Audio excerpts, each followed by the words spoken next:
Alright, I understand right now in the whole world of entertainment, there are a lot of things that I could be talking about right now. As in, we have new Star Wars stuff, but there's a new Alice Through the Looking Glass trailer, and a Finding Dory teaser just came out today. But I've been meaning to make a video about this show for like 3 weeks now, so I figured it's finally time. Because there are quite a few things I need to say about this show.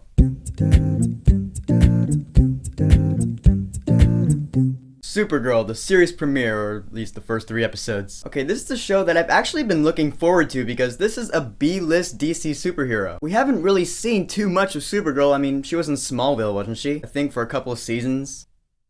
Yeah, I haven't seen that. We have not really seen the fullest of what she can do. So now we get a TV show starring Melissa Benoist, who I'm not gonna lie is a pretty good pick for the character. Now right off the bat, I will say that this show is far from perfect. In fact, this show has quite a few things it needs to fix. So the premise is that Supergirl, she's Kara Danvers, and she's working at this magazine place, pretty much a lot like Clark Kent. And there she has her friends that she works with and hangs out with every week. And a few of these characters are pretty cliche. Wynn is the exact same person as Cisco from The Flash. I mean, hands down. He has like the same character traits. He doesn't like quote movies all the time, but he's relatable. He says what the audience is thinking. That being said, I do like him to an extent, but I already have Cisco. Can't beat vibe, man. The character I really don't like is her boss, Cat Grant. She just makes me mad. She's really snotty and bossy to Kara, which you know is pretty cliche and you would expect something like that, but it gets to the point where she's just this really uppity bitch. I mean, I get why she's in the show, you know, because we need someone to kind of boss around Kara, but I just really don't like her character. Granted, the show does have some good characters. Take Alex. Alex is Kara's sister. She's the moral support, you know, she's the family, she's there for Kara when she needs her, and I think that aspect is handled pretty well. And she's also pretty hot. However, there is a cheesy, really terrible romance in this show. In this show, you have Jimmy Olsen too. Jimmy Olsen is the photographer from the Daily Planet, you know, with Superman and all that. I guess in this show, you need a character from that world, so bring Jimmy Olsen on board. Let's have him be in a Supergirl show. And from there, you got this really cheesy, bad romance with him and Kara. I mean, it's not like Anakin and Padme bad, but still, you see it coming from a mile away. You can really care less. Wynn is the one I'm rooting for. I'm like, yeah, he has a crush on Kara, so I'm like, yeah, you go for it, man. They should be together. I mean, Jimmy Olsen's a cool character, but I mean, the romance, I just don't like it. Most of the positives around the show revolve around the action. I really like the action. I like seeing Supergirl do her thing and beating up bad guys. You know, she's just starting out, so she has a little learning to do, but I like that, you know? It means that we, the audience, are gonna grow with her over the course of the season. I mean, yeah, the special effects can be a little CGI-ish at times, but what else do you expect from a CBS show that's just starting out? And I feel like I shouldn't even have to touch on the villains at this point, because you know that for a show that's just starting out and it's a superhero show, you know it's gonna be Freak of the Week type stuff. And yeah, that's exactly what it is, and these villains are really cheesy and cliche. You already knew that though. I really do like the setup of the whole show though. You know, you have Kara, she's got her friends, she has the crew that she works with every week, just like the Arrow or the Flash or Agents of S.H.I.E.L.D. And you have this underground base, this DEO run by Hank Henshaw. It's like this alien research type place where she goes every week and they find out more about the villain, what he's up to, where he comes from. And all that's okay, I guess. I don't really see it going anywhere. I mean, except for the one point you saw Hank Henshaw had like glowing red eyes, so it was like, oh, what the hell is he? That'll probably culminate at the end of the season. I don't know, we'll see where that goes. So the show Supergirl has quite a few things to fix, but it's definitely on the right track. In fact, there was a scene towards the end of the last episode that I really liked. It's a scene where she's having this text conversation with Clark Kent, Superman. It's like the first time they've ever talked to each other, and she's going through like some emotions at this point. That scene hit me. That scene did a really good job. That was a scene where I was like,